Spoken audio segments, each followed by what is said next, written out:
Bonjour, c'est la mode. Bonjour. Cet homme est Vincent Darré. Vincent Darré est inclassable. D comme Dada, D comme Dandy, D comme Darré. Mais c'est qui Vincent Darré? En Italie, on m'appelle le grillon parce que je suis toujours en train de rire et de chanter. Et en plus, c'est quelqu'un qui a plusieurs mains, qui touche à tout, qui aime faire de la mode, qui aime faire de la décoration, qui aime faire du musical, qui aime faire de n'importe quoi. En fait, c'est n'importe quoi, Vincent Darré. Il fourbit ses armes dans les plus grandes maisons de couture, Chloé, Prada, Chanel. Un temps directeur artistique d'Ungaro, puis metteur en scène, créateur de costumes, notamment pour Ariel Dombal ici lors de sa revue éphémère au Crazy Horse. Vincent Darré lit, dort, danse, crée et joue. Sa dernière merveille, la maison d'arrêt. On y croise des pièces de mobilier sorties de son imagination. Tiens, Ariel. Être quelqu'un qui est comme ça dans la lignée de la poésie, du happening, du cocteau, quoi, et qui est quelqu'un qui a un goût absolument sûr et merveilleux, c'est rare. Il nous reçoit chez lui, dans son cabinet de curiosité. Ça, c'est donc les tables pas gigognes. Ça, c'est les tables que j'ai dessinées. Elles sont pas gigognes parce qu'au début, dans mon dessin, elles devaient rentrer l'une dans l'autre. Et puis, évidemment, avec leurs jambes tordues, elles n'arrivent pas. Elles ont un pied Louis XV, mais en même temps, c'est un squelette.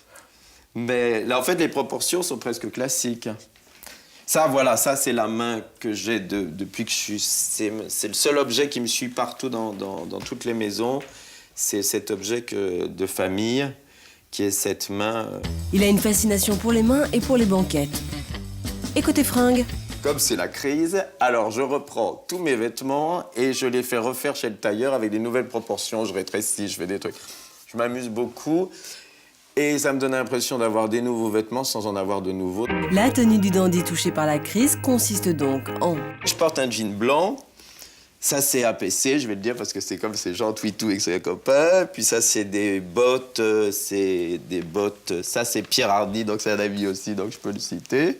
Et la veste, c'est Ted Lapidus, un vieux Ted Lapidus des années 70, parce que j'aime pas les vêtements qui font neuf. D'ailleurs, je mets jamais un vêtement tout de suite, je le laisse vieillir dans mon placard, et après, j'ai l'impression qu'il est vieux et je peux le mettre. Voilà. Et ma chemise, c'est l'envers. Bon, ok Vincent, là vous nous recevez, vous êtes particulièrement élégant, mais quand vous traînouillez à la maison, vous êtes plutôt jogging? Mon rêve, c'est de rester toute la journée à dessiner en pyjama avec une robe de chambre. Et je mets des pantoufles qui viennent de Venise, les pantoufles de gondolier. En pyjama?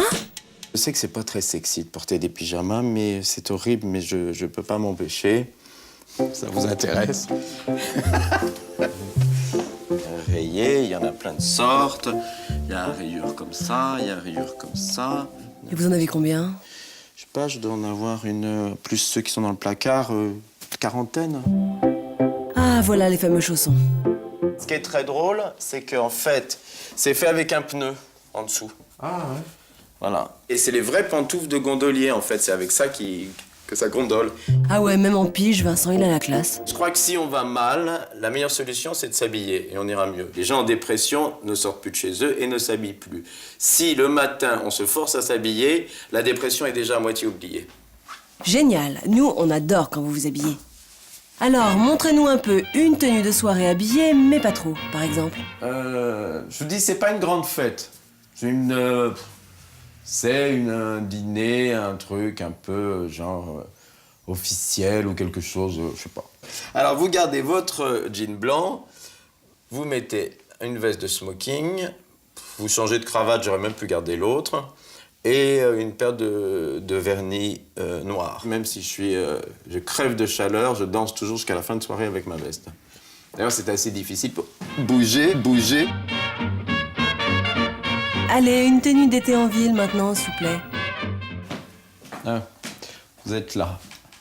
J'ai une grande collection de vestes blanches, en fait. Ce qui est très difficile avec le blanc, c'est qu'il ne faut jamais qu'il soit blanc, parce qu'alors on a l'air d'un serveur, et autrement, il faut que ça soit un blanc un peu sale. D'ailleurs, j'aime bien les vestes blanches quand elles sont sales. Ce qui est important, c'est avoir des chaussures comme ça et pas mettre de chaussettes. Et ça, c'en est une autre blanche. J'en ai toute une collection de vestes comme ça. Et ça, ce que je dis, ce que je l'adore, c'est qu'elle est en coton et que c'est une vieille Saint-Laurent, justement, des années... ça doit être fin 70. En tout cas, Vincent, le blanc, ça vous rend plus balèze. Puis comme vous dites, quand on est habillé, au moins, on n'est pas déprimé, on garde la santé. Ça vous a plu, mais oui, vous aimez ça, vous en revoulez, hélas, vous n'en aurez plus. La mode, on l'a qu'une fois, et c'est pour ça qu'on l'aime, la mode, et toujours la mode.